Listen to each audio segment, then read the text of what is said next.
Joto la mchana wa Dar es Salaam lilikuwa limekithiri, hewa ikining'inia nzito kwenye makaburi ya Kinondoni.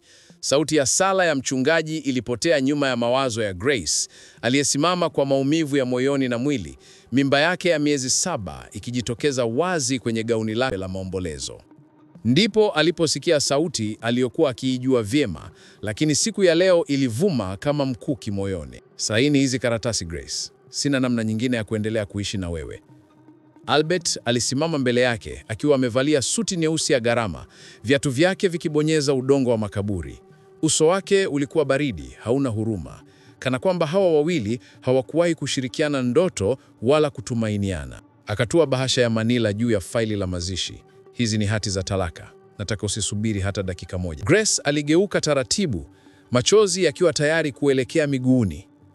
Sasa baba yangu ndiyo anaingizwa kaburini. Sauti yake ilivunjika, dhaifu kama upepo. Huu ndio wakati sahihi, Albert akajibu bila kusitasita. Nimechoka kujifanya. Wewe si mtu wa dunia yangu, Grace. Unipeleki sehemu ninayotaka kufika. Ndipo akamuona Kioma, mfanyakazi mwenzake ofisini kwao, akiwa amependeza mno kwenye gauni lake refu jeusi, sura yake ikiwa na tabasamu la kujifanya huruma.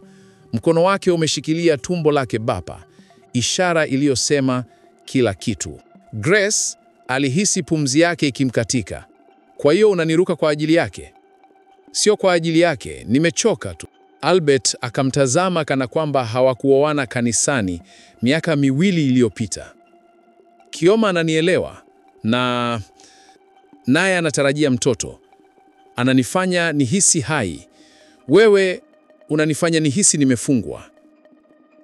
Neno hilo lilianguka moyoni mwa Grace kama jiwe. Wamepanga haya. Mama yake Albert, dada yake, hata baba yake walisubiri sekunde aliyokuwa dhaifu zaidi.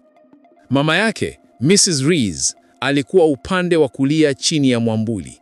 Alitabasamu kwa upole bandia, ile tabasamu ya mtu anayejua mpango umefanikiwa. Baba yake, Mr. Rees, alisimama mikono juu ya kifua, akiunga mkono kwa kimya kilichoumiza.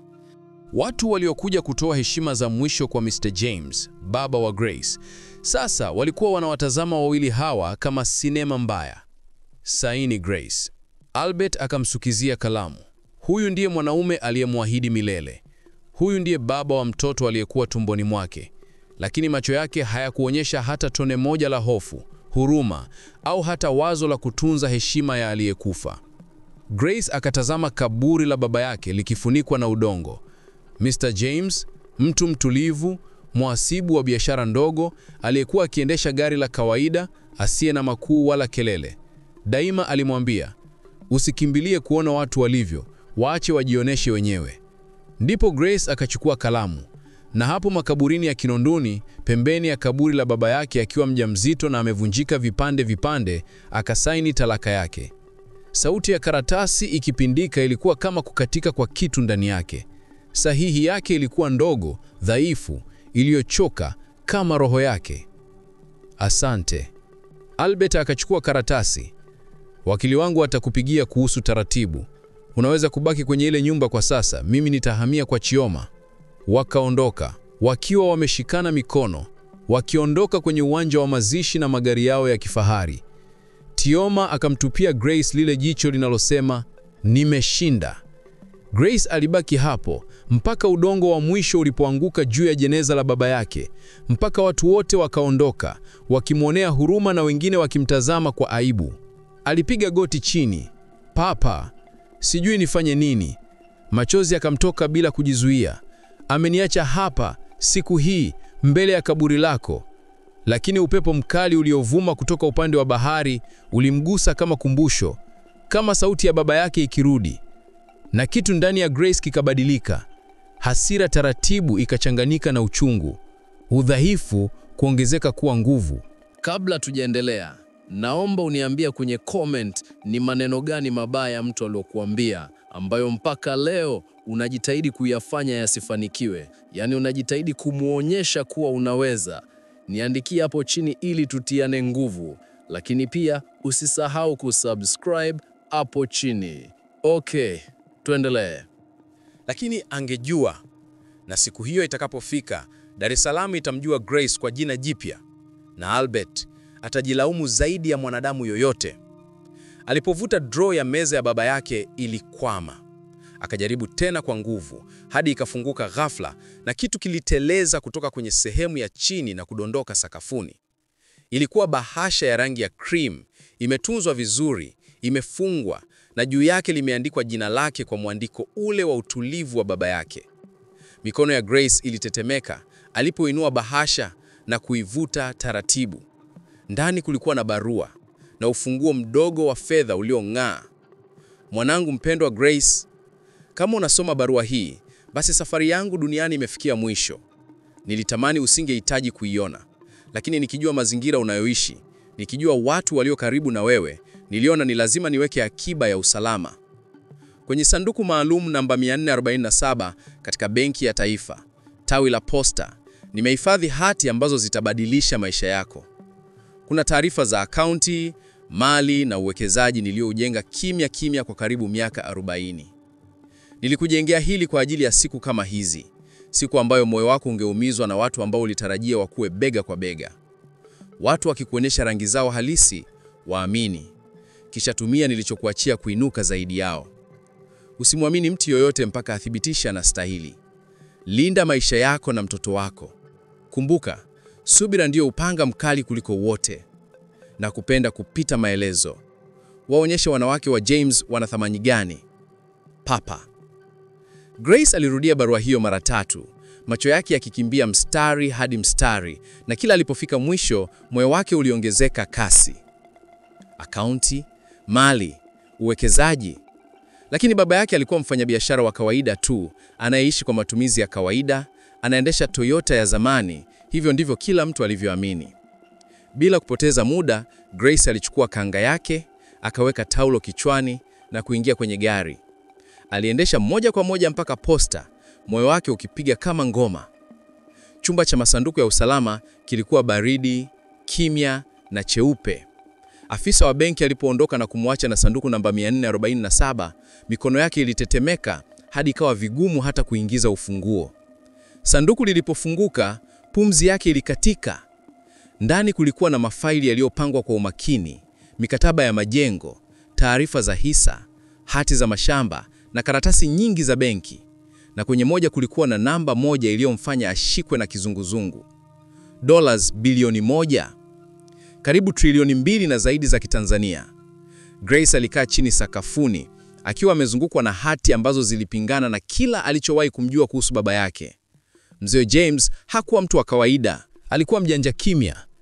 Hati vilionyesha umiliki wa jengo la biashara Posta na Kariakoo, uwekezaji London, Dubai na New York, hisa kwenye kampuni ya mawasiliano yenye thamani ya milioni, ardhi maeneo ya Masaki, Mikocheni na Kigamboni, mfuko wa uwekezaji unaotoa faida ya mabilioni kila mwaka, uwekezaji kwenye kampuni za teknolojia duniani. Kwenye chini kabisa ya sanduku kulikuwa na barua nyingine ikimsubiri. Pengine umepigwa na butwaa, mwanangu. Vizuri. Utulivu unaotokana na mstuko, zamu hisabu. Mali hizi zimekusudiwa kukuweka salama. Albert hana haki nazo. Familia yake haina mamlaka yoyote juu ya urithi huu. Mkataba wa ndoa waliokulazimisha usaini sasa unafanya kazi kwa faida yako. Chukua muda ujifunze. Ukisha kuwa tayari, waoneshe thamani yako. Waoneshe walichokipoteza walipokubarau. Grace alikaa pale kwa saa nyingi, akijaribu kuelewa uhalisia huu. Huu haukuwa tu utajiri. Huu ilikuwa uhuru, nguvu na silaha. Akimfikiria Albert, labda yuko na Kiara wakicheka, wakidhani wametupa mzigo wao. Akimfikiria mama yake Albert, Mama Riz, alivyoonekana makaburini, akiwa amejawa na furaha ya siri. Wote hawakuwa na wazo kwamba upepo umegeuka. Grace alikusanya hati zote kwenye begi lake, akaendesha kurudi nyumbani akiwa na utulivu ambao hakuwa nao kwa muda mrefu. Usiku huo, alipofungua simu, alikuta ujumbe kutoka kwa Albert. Tafadhali saini zile nyaraka za talaka. Ni bora tusonge mbele. Grace alitulia kwa sekunde kadhaa, kisha akaandika, hujui hata mwanzo wa kile kinachokuja. Hakiongeza chochote. Aliacha ujumbe huo kama onyo na kama tangazo la mwanzo. Akashika tumbo lake. Mtoto ndani alicheza taratibu. Babu yako ametupa ufunguo wa dunia mpya, na tutautumia kuwafundisha somo ambalo hawatasahau. Katika siku zilizofuata, Grace alijifungia ofisini kwa baba yake, akichambua kila hati. Kila karatasi ilifungua mlango mpya, ikionyesha kimo cha maarifa ya baba yake. Mzee James alikuwa anaona mbali kuliko wote. Namba ya mwisho kwenye barua ya baba yake ilimuunganisha na wakili mshana, mwanasheria aliyekuwa akishughulikia masuala ya baba yake kwa miaka zaidi ya 20. Walikutana kwenye ofisi ya ghorofa ya juu pale Posta, dirisha kubwa likiwa linatazama bahari ya Hindi. Wakili mshana alikuwa na sura ya mtu mzito, mwenye uzoefu na aliyejengeka kwenye siri za matajiri. Baba yako alikuwa mtu wa ajabu, alianza, akimtazama Grace moja kwa moja. Aliweka kila kitu vizuri zaidi ya watu wengi. Hakuwa mtu wa makelele, lakini alikuwa miongoni mwa watu matajiri kimya nchini. Grace alishusha pumzi ndefu. Kwa nini hakuniambia? Wakili mshana alitabasamu kwa huzuni. Kwa sababu alijua ungewindwa. Alijua watu wa aina ya Albert na familia yake wangekutumia. Aliamua kulinde kwa siri. Maneno hayo yalimchoma kwa sababu yalikuwa ya kweli. Umeachiwa kila kitu, wakili aliendelea. Kila mali ipo kwenye mfuko wa uaminifu ambapo wewe ndiye mrithi wa pekee. Hakuna mtu mwingine yoyote anayeweza kugusa. Grace alikumbuka mkataba wa ndoa ambao mama yake Albert alimsukuma usaini, akidai ni utaratibu wa familia yao. Sasa ulikuwa ngawa yake. Kwa sasa, wakili mshana alisema, una mapato ya uhakika yanayozidi shilingi bilioni 10 kwa mwezi. Hata bila kuuza chochote, mali hizi zinajilipa zenyewe. Ulikuwa mrithi wa himaya. Grace aliinama, akishika kichwa. Alikuwa anatamani tu kujua atapata wapi hela ya kununua nepi baada ya talaka. Sasa dunia amegeuka mtu mwingine kabisa. Kisha akamuuliza swali ambalo lilikuwa linamsokota ndani. Ninaweza kutumia haya kutafuta haki? Wakili alitabasamu taratibu, lakini si tabasamu la huruma. Tabasamu la mtu anayejua vema ni wakati wa mchezo kubadilika. Si tu kwamba unaweza, baba yako alilitarajia hilo. Aliandaa mwongozo wa kukusaidia ukiamua kupigana. Hapo akatoa jalada jeupe linaloandikwa Grace, maagizo ya dharura. Ndani kulikuwa na mikakati ya kisheria, orodha ya watu kuajiri kwa kila hatua, nyaraka za kisheria kuzuia familia ya Riz kukukaribia, hatua za kudai fidia, mpango wa miaka 2 kuinuka mtindo na biashara, maelekezo ya kumlinda mtoto. Grace alishusha pumzi ndefu. Baba yangu aliwaza kila kitu. Ndiyo, aliwaza kila kitu kwa ajili yako, na sasa ni zamu yako kufanya kile unachostahili. Kuna kitu cha mwisho, wakili mshana alisema, akiweka faili lingine juu ya meza. Baba yako alianzisha taasisi ya misaada kwa jina lako. Kwa sasa haijaanza kufanya kazi, lakini miundombinu yake iko tayari kabisa. Unaweza kuizindua muda wowote. The Mr. James Foundation. Foundation yenye malengo ya kusaidia elimu, huduma za afya na kuwezesha wanawake, yote yakiwa na mtaji wa dola milioni 50 tayari kusimamiwa na Grace. Alipotoka nje ya ofisi, Grace alishika sanduku dogo lililojazwa vielezo vya mali za baba yake, huku akili yake ikijaribu kuunganisha kila kitu. Alikaa ndani ya gari kwa dakika kadhaa, akipumua polepole, akitafakari. Albert alimwacha akiamini hana kitu, lakini sasa angeweza hata kununua nyumba ya wazazi wa Albert kwa pesa ya kutolea mistari tu. Chioma alijiona mshindi, lakini alikuwa amechukua kitu kisicho na thamani ukilinganisha na hadhi mpya ya Grace.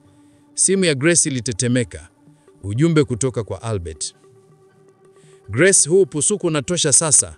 Tafadhali saini zile nyaraka za talaka ili kila mmoja aendelee na maisha yake. Grace aliutazama ujumbe huo kwa muda, kisha akageuza macho yake kwenye faili za utajiri ambao Albert hata hawezi kuufikiria. Akaandika taratibu, nitasaini nitakapotaka. Mpaka hapo endelea na maisha yako mapya. Mimi najua yangu ndo yanaanza. Akatuma ujumbe, halafu akawasha gari. Safari yake mpya ilikuwa imeanza, sio tu ya kisasi, bali ya kujenga msingi imara kwa ajili ya mtoto wake. Moto wa umbea ukaanza Dar es Salaam. Harakati za Grace zilianza kuonekana katika sehemu za watu wenye uwezo, hafla kubwa, makongamano ya wafanyabiashara na michango ya hisani. Kila alipofika, watu waliongea. Hakuwa tena yule mwanamke aliyedharauliwa makaburini miezi kadhaa nyuma, alikuwa mtu mwingine kabisa. Alihudhuria hafla ya kuchangia hospitali ya Aga Khan, akatoa mchango wa shilingi milioni 1.3 sawa na dola 500,000. Ukumbi ulipigwa na butwa jina lake lilipotamkwa.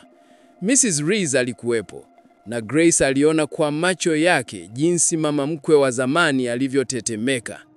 Lakini Grace alimpa tabasamu la adabu tu, akaketi VIP, akiacha ukumbi wote ukijaa maswali. Mbona ana uwezo hivi? Alikuwa anaficha nini? Huwa wanamjua vibaya huyu. Chioma aliyemuibia Grace mume wake alijifanya ana mimba ili apendwe na familia ya Mr. Rees. Kwa hiyo baada ya kuona mabadiliko ya Grace, alianza kupunguza posti zake za ujauzito mitandaoni. Watu walikuwa wanaanza kuhoji kwa nini hajawahi kuonekana akiwa na dalili yoyote ya mimba ya miezi 5. Baada ya miezi 2, Grace alijifungua mtoto wa kiume katika hospitali binafsi, salama na mwenye afya tele. Akamuita Samson, jina lililobeba nguvu. Albert hakuwepo, hata hakujua.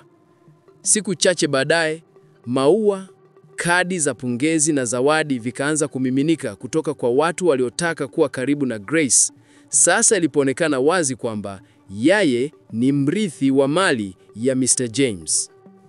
Barua ya baba. Zawadi yenye thamani zaidi ilitoka kwa wakili Mshana, barua kutoka kwa Mr. James iliyoandikwa kabla ya kifo chake, ifunguliwe tu siku ya kuzaliwa kwa mjukuu wake. Grace alipoisoma akiwa na Samson mikononi, machozi hayakuacha usoni mwake. Barua hiyo ilimalizika kwa maneno, hatua inayofuata ni muhimu. Tayari umejenga uwanja. Sasa ni wakati wa kusimama kidete na kufichua ukweli. Na kupenda, mwanangu. Miezi 6 ya kujijenga, miezi 6 ya kukaa kimya mkingatiki, miezi 6 ya kuangalia jinsi maisha ya Albert yanavyozidi kuporomoka na yake yakipaa kama mwanga. Halafu ikafika siku ya mpango mkuu. Mwaliko maalum ulitengenezwa kwa rangi ya cream na maandishi ya dhahabu. Umealikwa kwenye sherehe ya siku ya kuzaliwa wa Samson James na uzinduzi wa taasisi ya Mr. James. Mialiko 500 ikawatumwa kwa viongozi, matajiri, wanasiasa, watu wa ushawishi na Albert, wazazi wake na Chioma. Wakili Mshana alipinga, lakini Grace alisema lazima wawepo. Nataka waone kila kitu kwa macho yao. Familia ya Rees walikaa siku nzima wakijadiliana kama wahudhurie. Mwishowe walikubali, wakihofia kuonekana wanyonge. Hawakujua kilichokuwa kinakuja. Dar es Salaam, Oriental Hotel. Ukumbi ulimeke kama hadithi ya kifalme. Taa za vioo, mapamboti ya dhahabu, maua ya bei ghali kuliko sherehe nyingi za harusi. Na hapo ndipo tukio lililoandikwa kwenye historia lilikuwa linaenda kuanza. Watu 500 wenye nafasi kubwa Tanzania walikuwa wamekusanyika kwenye ukumbi wa Klasisi wa Serena Hotel Dar es Salaam, chini ya nembo ya taasisi ya Mzee James. Grace aliwasili kwa wakati, mtoto wake Samson akiwa mikononi na gauni la bluu ya kifalme liking'aa kwa mwanga laini wa chandeliers. Alipita ukumbini kwa utulivu wa mtu aliyezaliwa kwa nafasi hiyo. Hakupaza sauti, hakutafuta njia, lakini watu walijisogeza wenyewe. Kujiamini kwake hakukuwa kelele, kulikuwa kama nguvu ya sumaki. Dakika chache tu baada ya kuingia, aliwaona. Albert, mume wake wa zamani aliyejiona mshindi, alikuwa amesimama karibu na baa, sura yake ikiwa imebeba mkazo ambao haukufichika hata kwa mwanga hafifu. Suti yake ilikuwa ya bei, lakini ilimkaa vibaya, kola ikiwa imebana tu kama mtu aliyekuwa akijilazimisha kuonekana mtu mzima. Nywele zake zilizonyolo kwa muonekano huo walimfanya aonekane kama kijana anayejifanya kuwa mtu mzima. Karibu naye, Anna aling'ang'ana na gauni lenye chapisho na Hermes, akijaribu kuficha tumbo ambalo lingepaswa kuwa na alama angalau ya miezi 5 ya ujauzito uliouzungumza mitandaoni. Aliendelea kunyosha kitambaa kila sekunde 5, mkono ukiwa mkono juu ya kiuno kwa wasiwasi wa mtu anayejua watu wanamwangalia. Mama yake Albert B. Rees alisimama upande wake wa kushoto kama mlinzi wa vita. Alikuwa amevaa nyeusi, si kwa maombolezo, bali kuonyesha mamlaka. Vioo vyake vingi, dhahabu nzito, almasi kubwa, saa iliyogharimu milioni 1 zilionekana kama silaha kuliko pambo. Upande wa kulia, Bwana Rees alikuwa amenyamaza kimya, tumbo lake kubwa likijaa mikono iliyokunjwa kama mtu aliyelazimishwa kuja. Uso wake ulionyesha mchanganyiko wa hasira ya kimya na tabia ya kujilinda. Walionekana kama familia inayokwenda vitani, wakionekana vizuri lakini wakivimba ndani kwa hofu. Walikuwa hawana habari kwamba vita vyenyewe ilishakusha miezi 3 iliyopita na wao bado walikuwa wanapambana na kiviu. Grace aliendelea kupita ukumbi akiwangonya watu kwa mtiririko uliopangwa. Viongozi, matajiri na watu wa habari. Hakujipendeka, hakujiongeza, lakini kila alichofanya kilikuwa na umakini, kiwango cha mtu mwenye mpango. Na muda wote alijua mahali Albert aliposimama, kama simba anayejua mawindo yake yapo wapi, si kwa hamaki bali kwa hesabu. Aliepuka upande wake wa ukumbi makusudi. Kila mazungumzo aliyofanya yaliimarisha ukweli mmoja: Grace ndio kitovu cha jioni, si mke wa zamani aliyeletwa. Albert ndio anayebaki pembeni. Dakika chache baada ya saa 1 kupita, wakati Grace akizungumza na mfanyabiashara mkubwa wa mawasiliano, Bwana Ambele, alihisi macho ya Albert yakimwangalia. Aligeuka polepole, sio kwa kutafuta, bali kwa mtiririko wa kawaida wa mwili, na macho yao yakakutana. Sekunde 3. Ndani ya sekunde hizo 3, alivyoona vilikuwa malipo ya miezi 6 ya kimya, miezi 6 ya kubeba uchungu na miezi 6 ya kujenga nguvu mpya. Uso wa Albert ulianza kupoteza rangi. Tabasamu lake la bandia lilivunjika, macho yakipanuka kwa mshtuko. Alikuwa anaelewa kwa mara ya kwanza ukubwa wa kile alichokipoteza. Grace akageuka bila kuongeza sekunde ya ziada, akarejea kwenye mazungumzo yake na Bwana Ambele huku akicheka kwa upole. Ujumbe ulikuwa umekamilika. Saa 1:25 jioni, yaya wa Grace alijitokeza kwa ishara laini. Muda ulikuwa umefika. Grace alimpa Samson busu la paji la uso, akamkabidhi kwa upole uliowafanya wanawake wawili ukumbini kutazamana kwa wivu wa uzazi. Kisha akaelekea nyuma ya pazia, kila hatua ikiwa imepangwa. Hii haikuwa bahati, hii ilikuwa mdundo uliopangwa. Saa 1:30 kamili, taa za ukumbi zilipunguzwa. Ukumbi ukaingia giza, isipokuwa mwanga mmoja uliomwangazia wakili Mshana alipopanda jukwani. Grace alitaka usiku huu uwe tukio la kuongea kwa miaka, na ndivyo ulivyoonekana. Habari za jioni, wakili Mshana alianza, sauti yake ikiwa nzito na yenye mamlaka ya miaka 40 ya mahakama. Asanteni kwa kuja kusherehekea uzinduzi wa taasisi ya Mzee James. Kisha akasema, ningependa kumkaribisha binti wa Mzee James, Grace, atoe neno kuhusu urithi wa baba yake na safari iliyotufikisha hapa. Makofi yakatanda. Grace alisimama taratibu, akatembea kuelekea jukwani kwa kasi ya mtu anayejua anachofanya. Alisimama kwenye kipaza sauti, akautazama umati wa watu 500 waliokuwa kimya wakiisubiri sauti yake. Miaka michache iliyopita nilimzika baba yangu Mzee James katika makaburi ya Kinondoni. Siku hiyo ilikuwa mbaya zaidi ya maisha yangu. Ukumbi ukanyamaza kabisa.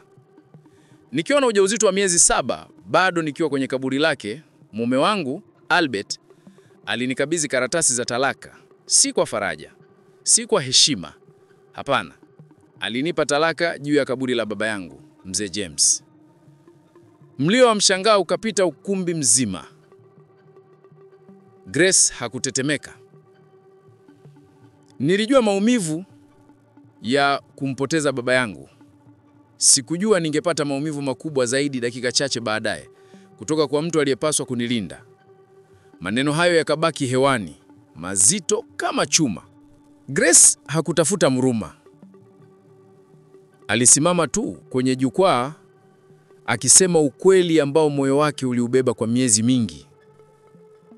Aliniambia mimi ni rahisi sana kwake, kwamba namchosha, sifanani na ndoto zake. Alisema kuniamini kunamfanya ajisikie amenaswa. Alinyamaza sekunde chache, kisha akaniacha kabisa juu ya kaburi la baba yangu, Mzee James, wakati nikiwa mjamzito nalia, nikiwa peke yangu. Akavuta pumzi na akaondoka kwa ajili ya mwanamke mwingine, mwanamke aliyedai pia kubeba ujauzito wake, mwanamke ambaye familia yake walimkaribisha kwa mikono miwili, wakimwona kama chaguo jipya bora kuliko mimi. Screen ikawaka nyuma yake, picha ya Mzee James, mtulivu na mwenye hekima. Baba yangu alitabiri haya, Grace aliendelea. Aliniambia, subira Grace, watu watakapojifunua utajua cha kufanya. Screen ikabadilika ikionyesha hati za urithi, mali, ardhi za Tanzania na nje ya uchainchi, akaunti za Benki ya Taifa, tawi la Posta Dar es Salaam na miradi aliyokuwa amewekeza. Kwa miaka 40 baba yangu alijenga utajiri ambao hakuna mtu aliyejua.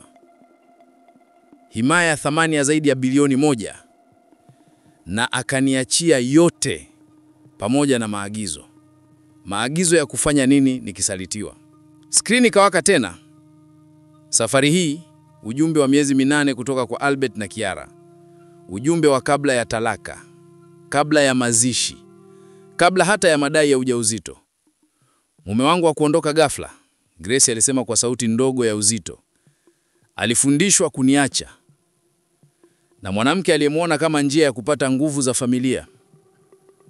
Kisha ujumbe mwingine kutoka kwa Kiara kwenda rafiki yake. Ujauzito ni fake. Hii ni insurance yangu. Akiamini sitopoteza nafasi wala pesa za familia. Ukumbi uchafuka kwa mshangao. Watu wakageuka kumtazama Kiara kama mtu aliyefumanwa hadharani.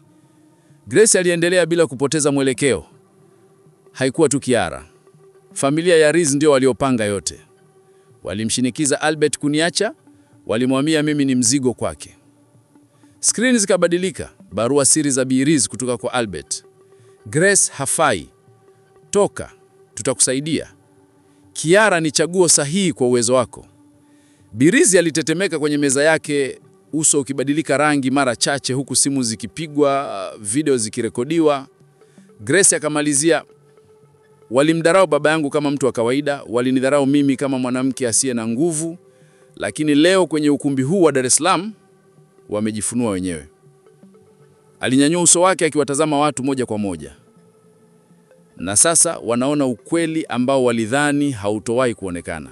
Alisimama kwa muda mfupi, macho yake yakizunguka ukumbi mzima wa hoteli kubwa ya Serena Dar es Salaam, kuhakikisha kwamba watu fulani waliokuwepo pale wanaelewa kuwa maneno hayo yalikuwa yanawahusu wao pia.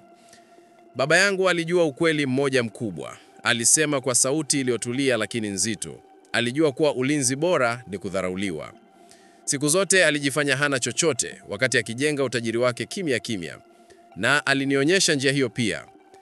Skrini kubwa ukutani ikabadilika. Sasa zilionekana rekodi za kitabibu, miadi ya kliniki, vipimo vya homoni na hati za hospitali zinazoonyesha wazi kitaalam na kisheria kwamba Kiara hakuwahi kuwa mjamzito. Ujauzito ambao uliharibu ndoa yangu. Ujauzito uliompa mume wangu ruhusa kuniangusha, kunisaliti na kuniacha peke yangu siku ya mazishi ya baba yangu. Ujauzito ambao haukuwahi kuwepo. Alinyamaza kwa sekunde chache huku ukumbi mzima ukikaa kimya. Ulikuwa uongo, uongo ulioandaliwa kwa makusudi ili kumdanganya mwanaume ambaye tayari alikuwa dhaifu na tayari alikuwa ananigeuka. Kiara kuandanya simu yake tena. Aliinuka haraka, akachukua pochi yake na kuelekea mlangoni, visigino vyake virefu vikigonga sakafu ya marumaru kwa sauti kama hukumu. Hakuna aliyemzuia, hakuna aliyemuita. Alitoka tu, amefutwa kwenye historia isiyo yake. Albert alimtazama akiondoka, na kwa mara ya kwanza kabisa maumivu halisi yakashuka usoni mwake, lakini sio kwa kile alichomfanyia Grace, sio hata kwa mtoto wao. Ni maumivu ya mtu aliyegundua ghafla bila kinga kwamba alikuwa ametumiwa kama chombo. Grace alirudi kwenye kipazahuti. Ukumbi mzima ulitulia kimya mara moja. Usiku wa leo sio wa kumharibu mtu yoyote, alisema. Ninataka hilo lieleweke. Hii sio hasira, sio kisasi, sio furaha ya kuona watu wakiporomoka. Hii ni kuhusu kumheshimu baba yangu, Mzee James, kwa kuishi kile alichonifundisha. Kuwa hutakiwi kupiga kelele ili usikike, hutakiwi kupigana kwa uchafu ili ushinde, na hutakiwi kumvunja mtu yoyote ili kujilinda. Alirudi hatua moja nyuma ili watu wamwone vizuri, wamwone alivyo imara, alivyo thabiti, alivyo tulivu. Unachohitaji ni uvumilivu. Unachohitaji ni mpango. Unachohitaji ni kuamini kwa ukweli, ukitolewa kwa wakati sahihi, ni silaha kali kuliko zote. Skrini ikabadilika kwa mara ya mwisho, ikionyesha picha za mtoto Simon, uso mdogo, mtulivu, msafi. Picha za Grace akiwa naye, wakicheka, wakipumzika, wakiwa na amani ambao haikuwa na nafasi ya wale waliomtaka kuanguka. Ule mfuko ambao nitaufungua kwa jina la Mzee James utamsaidia kila mwanamke anayekimbia mazingira ya sumu. Utamlinda kila mtoto anayehitaji mtetezi. Utamshika mkono kila mama aliyewahi kuambiwa kwamba yeye si kitu. Alipumzia taratibu. Kwa sababu baba yangu alinifundisha kwamba nguvu ya kweli sio pesa, ni kutumia ulichonacho kuhakikisha wale waliokuja baada yako hawateseki kama wewe. Makofi yakaanza taratibu kama upepo. Kisha yakawa makubwa, yakatikisa ukumbi mzima. Watu wakasimama, wengine walilia. Walikuwa wakishuhudia si tu kufichuka kwa uovu, bali kuzaliwa kwa nguvu mpya. Nafsi ambayo iliwahi kuvunjika, sasa ikiwa haiwezi kuvunjika tena. Albert alibaki amekaa, macho akibadilika. Mama yake alikuwa amefuta uso wake. Baba yake alishusha kichwa chini. Wakati shughuli ikiendelea, wafadhili walimfuata Grace wakitoa kadi zao. Waandishi wa habari walipanga foleni. Wamiliki wa kampuni walitaka kushiriki naye miradi. Kila mtu alitaka kuwa upande sahihi wa ukweli uliokuwa sasa umesimama mbele yao. Albert alijikuta anaenda kwake bila kujua ni lini aliamua. Alifika karibu, akasimama mbele ya Grace aliyozungukwa na viongozi na wanasiasa. "Grace, tafadhali," alisema kwa sauti iliyovunjika kama mshono uliokatika. "Tunaweza kuongea?" Alimgeukia, akiwa na Simon mikononi. Alikuwa mtulivu. Ametulia kama mtu aliyemaliza vita ndefu. Hakusema neno, lakini utulivu wake pekee ulimwambia kila kitu. Na hapo ndipo ukweli ukamfika Albert kwa nguvu yote, kwamba alikuwa amempoteza milele. Grace alijitahidi tu kudhibiti hisia zake. Alisema, sauti ikiwa imevunjika kidogo lakini ya uthabiti. "Nilidanganywa, niliangamiza kila kitu, lakini nilikuwa natumiwa pia. Ulijitengenezea hali yako mwenyewe." Albert alishtuka, macho yake yakikosa pa kupumzika. Grace alimshika mtoto wake Simon, akiutazama usoni mwake kwa upendo na amani. "Huyu ni mwanangu. Mungu amemchagua. Atakuwa akijua hekima ya baba yake, uvumilivu wa baba yake na nguvu ya mama yake." Albert alitambua kwa mara ya kwanza kwamba alikuwa ametenganwa. Je, atasikia hadithi hii? Grace alijiuliza kwa utulivu, na hakusita kumwambia ukweli. Baba yake alimchagua mwanamke aliyemwelewa zaidi kuliko mama ya mtoto wake. "Macho yako na matokeo ya maamuzi yako ndiyo ushahidi wako," Grace alisema, akimsogeza Simon karibu zaidi. "Hakuna pesa, hadhi wala ukuu unaweza kukulinda kutokana na matokeo ya uamuzi wako mwenyewe." Albert alinyosha mkono kama kutaka kugusa kitu kinachokuwa mbali. Grace aligeuka taratibu, kimya kabisa. "Kwa heri Albert." Akachukua Simon na kuondoka kwenye maisha ambayo sasa yalikuwa yake kikamilifu. Miezi mitatu baadaye, Grace alisimama kwenye ofisi ya Mzee James Foundation, akisimamia miradi ya kusaidia wanawake na watoto waliokuwa wanahitaji msaada. Albert alipewa ruhusa ya kumtembelea Simon mara moja kwa mwezi. Mara nyingi hakuwa akijitokeza. Kiara aliona kabisa, familia ya Reese walijiondoa kwenye maisha ya umma. Grace alikuwa mfano wa uvumilivu, sio kisasi, bali ya uvumilivu, na kuthibitisha kwamba kudharauliwa mara nyingi ni silaha kali kuliko mtu yoyote anayefikiri kuangusha wengine. Hadithi hii inakumbusha, uvumilivu ni nguvu, kudharauliwa ni zawadi, na karma haina nafasi ya kupita.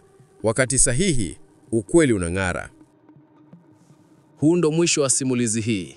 Kama umeipenda, basi usisahau kusubscribe ili kila tunapoachia simulizi zetu uwe wa kwanza kupata. Kwa heri.